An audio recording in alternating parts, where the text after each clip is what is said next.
വരാനിരിക്കുന്ന തലമുറകൾക്ക് വേണ്ടി അവൻ കൊടുത്തത് വലിയ വിലയായിരുന്നു. ഏറ്റവും ഉയർന്ന വില അതവന്റെ സ്വാതന്ത്ര്യമായിരുന്നു. ഈ പറഞ്ഞത് ദശാബ്ദങ്ങളായി ജയിലിൽ കിടക്കുന്ന ഒരു വ്യക്തിയെക്കുറിച്ചാണ്. ഡാവിഡ് ഐസക്. എറിട്രിയൻ സ്വീഡിഷ് പത്രപ്രവർത്തകനും കവിയും നാടകകൃത്തുമായ ഡാവിഡ് ഐസക് ആണ് ലോകത്തിലെ ഏറ്റവും കാലം തടവിലാക്കപ്പെട്ട പത്രപ്രവർത്തകൻ. 1964 ഒക്ടോബർ 27 എറിത്രയിലാണ് ഡാവിഡ് ഐസക് ജനിച്ചത്. മാതാപിതാക്കൾക്കും 5 സഹോദരങ്ങൾക്കും ഒപ്പം വളർന്ന അദ്ദേഹം എലിമെന്ററി സ്കൂൾ കാലഘട്ടത്തിൽ തന്നെ നാടകങ്ങൾ എഴുതാൻ തുടങ്ങിയിരുന്നു. എത്യോപ്യയിൽ നിന്നുള്ള സ്വാതന്ത്ര്യത്തിനായുള്ള എറിത്രയുടെ പ്രതിഷേധം യുദ്ധമായി വളർന്നിരുന്നു. 30 വർഷത്തെ യുദ്ധത്തിൽ 1985 ഡാവിഡ് തന്റെ ജന്മനാടായ എറിത്രയിൽ നിന്ന് പലായനം ചെയ്തു. ഈ സമയത്ത് ഡാവിഡ് സ്വീഡനിലേക്ക് മാറി. അവിടെ അഭയാർത്ഥി ക്യാമ്പിലായിരുന്നു. പിന്നീട് ഗോതൻബർഗിലെ ഒരു പള്ളി വൃത്തിയാക്കുന്ന ജോലി ചെയ്യാൻ തുടങ്ങി. ഒരു സ്വതന്ത്ര മാതൃരാജ്യമെന്ന സ്വപ്നം പങ്കിട്ട സ്വീഡനിലെ എറിത്രേൻ പ്രവാസികളുടെ സജീവ രചയിതാവായി അദ്ദേഹം പതിയെ മാറി.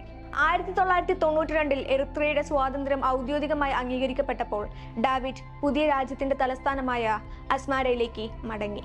അവിടെ എറിത്രയുടെ ചരിത്രത്തിലെ ആദ്യത്തെയും ഏക സ്വതന്ത്ര പത്രമായ സെറ്റിറ്റ് സ്ഥാപിച്ചു. 2001 ഒരു കൂട്ടം പ്രതിപക്ഷ രാഷ്ട്രീയക്കാർ പ്രസിഡന്റ് ഇസയാസ് അഫ്വർക്കിയെ വാഗ്ദാനം ചെയ്ത പോലെ സ്വതന്ത്ര തെരഞ്ഞെടുപ്പ് നടത്താൻ ആവശ്യപ്പെട്ട് ഒരു കത്ത് പ്രസിദ്ധീകരിച്ചു. സെറ്റിറ്റ് ഈ കത്ത് റിപ്പോർട്ട് ചെയ്തു. 2001 സെപ്റ്റംബർ 23 2 സ്റ്റേറ്റ് സെക്യൂരിറ്റി ഓഫീസർമാർ ഡാവിദിനെ കുറ്റം ചുമത്താതെ അറസ്റ്റ് ചെയ്തു. പിന്നീട് അദ്ദേഹത്തെ കുറിച്ചുള്ള ഒരു വിവരവും പുറം ലോകത്തിന് ലഭിച്ചിരുന്നില്ല. പ്രസിഡന്റ് ഇസയാസ് അഫ്വർക്കിക്ക് അയച്ച കത്തുകളുടെ ഒരു പരമ്പരയിൽ ജനാധിപത്യ പരിഷ്കരണങ്ങൾ നടപ്പിലാക്കാൻ ആവശ്യപ്പെട്ടതിന് 10 സ്വതന്ത്ര മാധ്യമ പ്രവർത്തകർക്കും 11 രാഷ്ട്രീയക്കാർക്കും ഒപ്പം അദ്ദേഹത്തെയും തടവിലാക്കുകയായിരുന്നു. 2002 ഏപ്രിലിൽ കമ്മിറ്റി ടു പ്രൊട്ടക്ട് ജേർണലിസ്റ്റുകൾ ഐസക് പീഡനത്തിനിരയായി ആശുപത്രിയിലാണെന്ന് റിപ്പോർട്ട് ചെയ്തു. എറിട്രിയൻ സർക്കാർ അദ്ദേഹം പീഡിപ്പിക്കപ്പെട്ടു എന്ന് നിഷേധിച്ചു. എന്നാൽ സന്ദർശകരെ കാണാൻ അനുവദിക്കുകയും ചെയ്തില്ല. 2005 ആശുപത്രിയിലേക്കുള്ള യാത്രാമധ്യേ വീണ്ടും തടവിലാക്കപ്പെടുന്നതിന് മുമ്പ് അദ്ദേഹം 2 ദിവസത്തേക്ക് പുറത്തിറങ്ങി. എന്നാൽ പിന്നെയും അദ്ദേഹത്തെ അറസ്റ്റ് ചെയ്തു. 2009 സ്വീഡനിലെ ഏറ്റവും വലിയ 4 പത്രങ്ങൾ ഐസക്കിന്റെ കേസ് 1-ാം പേജിൽ അവതരിപ്പിക്കുകയും അദ്ദേഹത്തിന്റെ മോചനത്തിനായി ഒരു നിവേദനം നൽകുകയും ചെയ്തു.